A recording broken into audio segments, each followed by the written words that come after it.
isbatul yakin. Jadi kata isbat dari tasbita, dari bahasa Quran, kuat, kokoh, teguh. Makanya iman itu ada ilmul yakin, ainul yakin, hakul yakin. Puncaknya iman namanya isbatul yakin.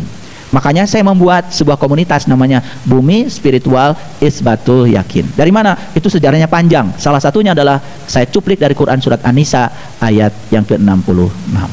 Supaya kita bisa bunuh diri, tanda kutip, yaitu membunuh keakuan kita, membunuh ego kita.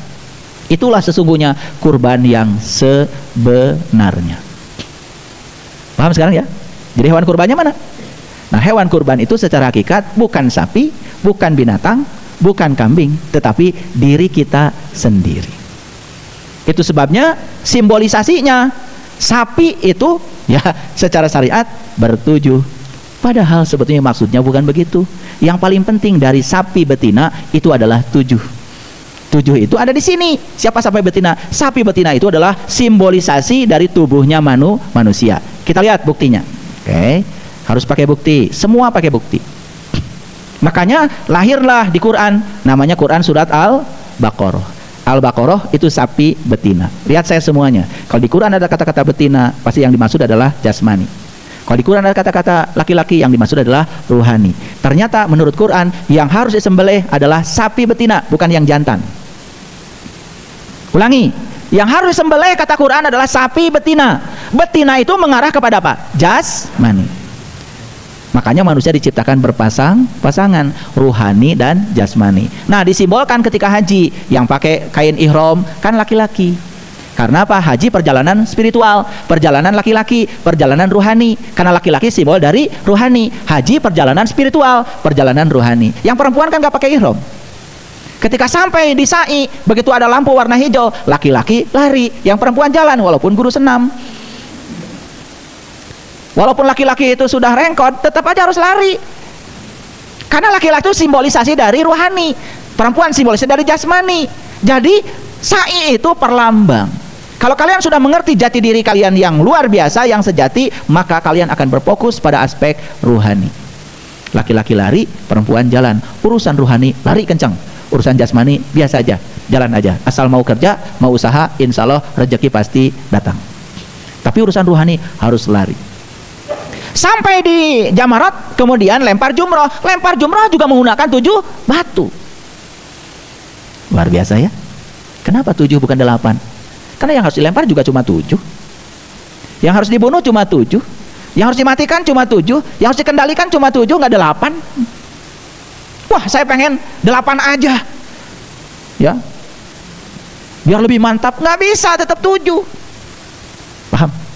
Coba, kalau kita ungkap semua rahasianya, loh, terbuka ya. Jadi haji dan kurban dua-duanya adalah prosesi untuk menemui jati diri yang sejati di rumah terdekat dengan kita, yaitu di Baitullah yang hakikat. Yuk kita baca pelan-pelan. Siapa sapi betina itu? Nah, dan ingatlah ketika Musa berkata pada kaumnya. Siapa Musa? Siapa Musa? Rasul. Siapa kaumnya? Ya pengikutnya Musa, namanya Bani Israel. Jadi Musa dengan Bani Israel itu seperti guru dengan murid. Seperti itu kiasannya. Apa yang dikatakan Musa pada muridnya? Sesungguhnya Allah menyuruh kamu menyembelih seekor sapi betina. Ini saya bacakan persis ya, supaya tidak ada persepsi. Apa kata muridnya Musa? Mereka berkata, apakah kamu hendak menjadikan kami buah ejekan? Musa menjawab, aku berlindung kepada Allah agar tidak menjadi salah seorang yang bodoh. Itu ayat 67. Oke, ayat 68. Jadi ayat 67 hanya perintah. Kata Musa, para muridku, Allah menyuruh kepadaku agar kalian menyembelih seekor sapi betina. Lihat ayat selanjutnya. Umatnya Musa berkata, mohonkanlah kepada Tuhanmu untuk kami, agar dia menerangkan kepada kami, sapi betina apakah itu? Tuh, hebat ya. Umatnya Nabi Musa itu kalau disuruh, diperintahkan oleh Musa, nanya dulu. Makanya di Quran ada dialog antara Musa dengan umatnya yang sangat bagus. Saat umatnya Musa disuruh beriman pada Allahnya Musa, apa yang dikatakan oleh umatnya Musa? Hai Musa, aku tidak akan beriman kepada Allahmu sebelum aku melihat Allahmu dengan jelas. Itu diabadikan dalam Quran surat Al-Baqarah ayat 55. Baik, kita lanjutkan ayat ini. Musa menjawab, sesungguhnya Allah berfirman, sapi betina itu tidak tua, tidak muda, pertengahan antara itu. Kerjakanlah apa yang diperintahkan kepadamu. Jadi kalau mau menyembelih hewan kurban yang hakikat, yaitu diri kita sendiri, agar kita bisa wukuf di padang pengenalan kita, jangan terlalu muda. Karena kalau muda belum bisa menyimpan rahasia. Jangan terlalu tua. Nih, pada ketemu saya udah tua-tua, udah budek, suruh duduk sebentar kesemutan, disuruh berdiri sedikit aja kunang-kunang, tangan sudah koper, kaki sudah tidak siap lagi untuk jalan.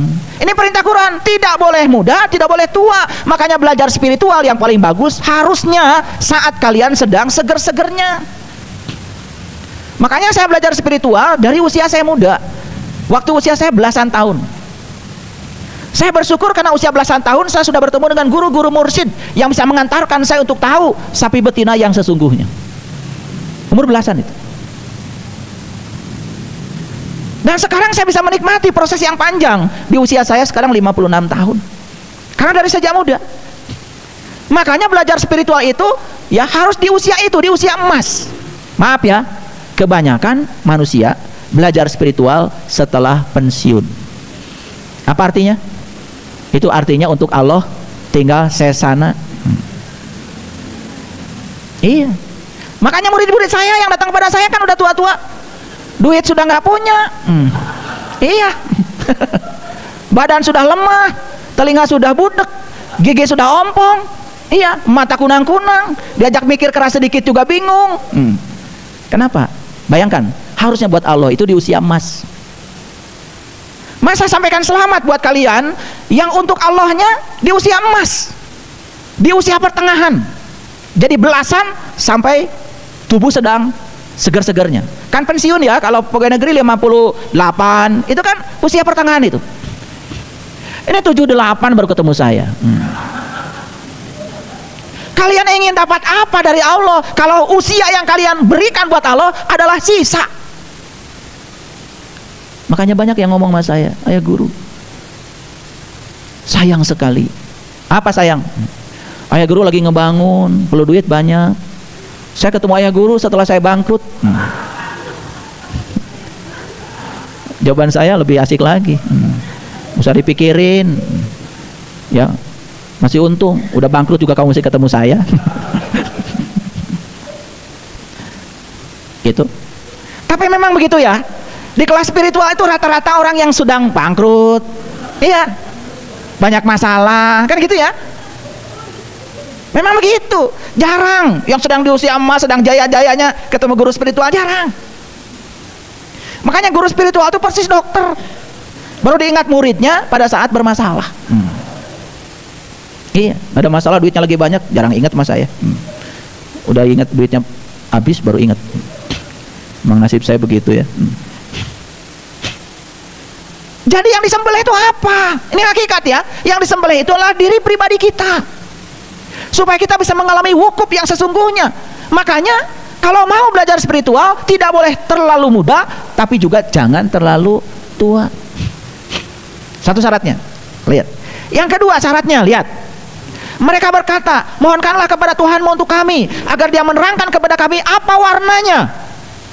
Jelas warnanya. Sesungguhnya Allah berfirman, sapi betina itu adalah sapi betina yang kuning, kuning tua warnanya, lagi menyenangkan orang memandangnya. Jadi kalau saya lihat Mas Tri kayak gini, gagah, ganteng-gantengnya, kan menyenangkan. Ketemu saya dituntun,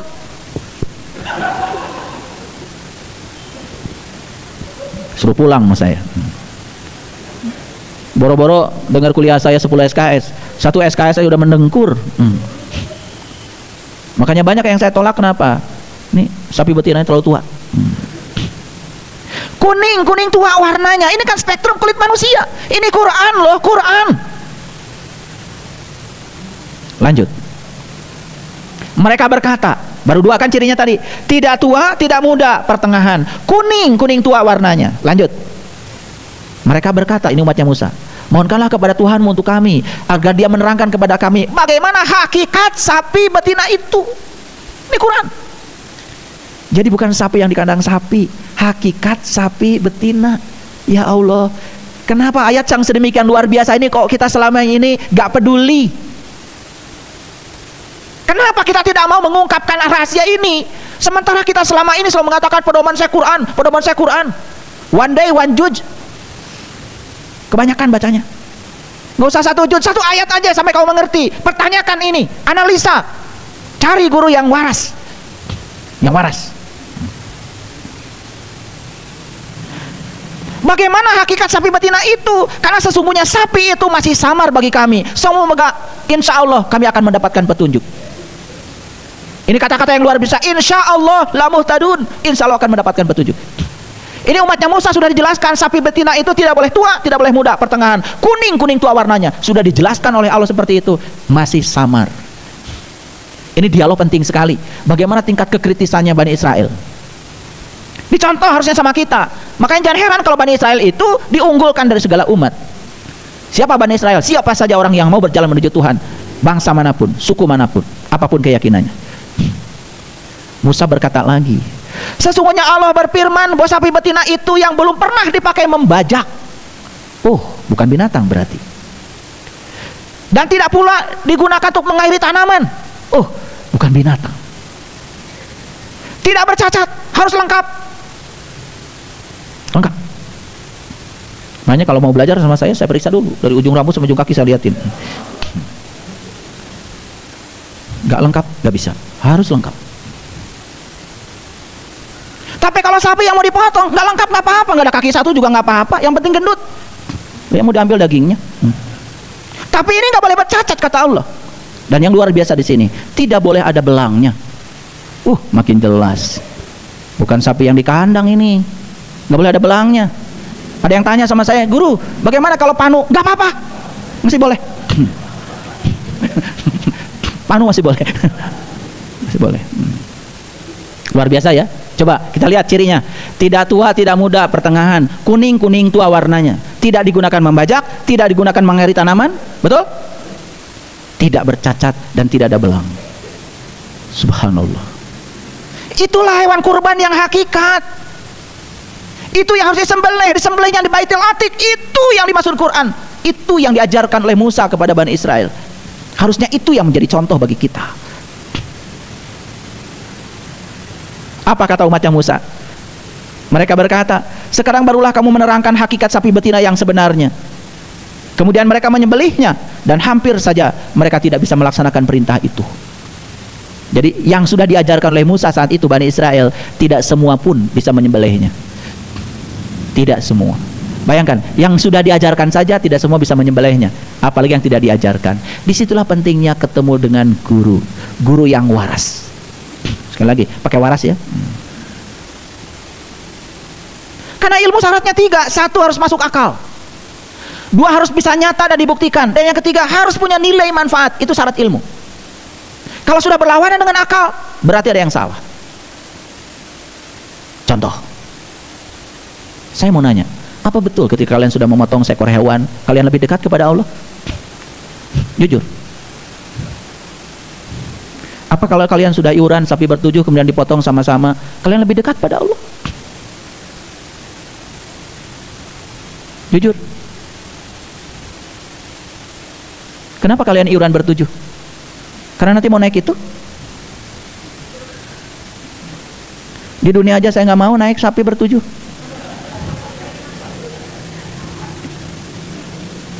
Di akhirat katanya di surga naik bertujuh, naik sapi.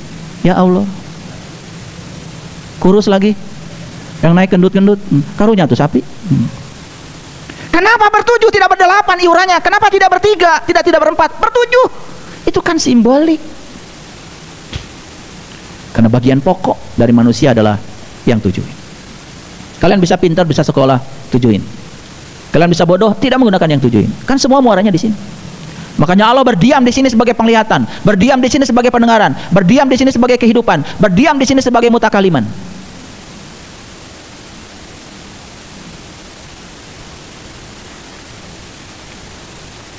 Jadi semakin jelas kenapa haji dengan kurban berdekatan. Oke, saya lanjutkan.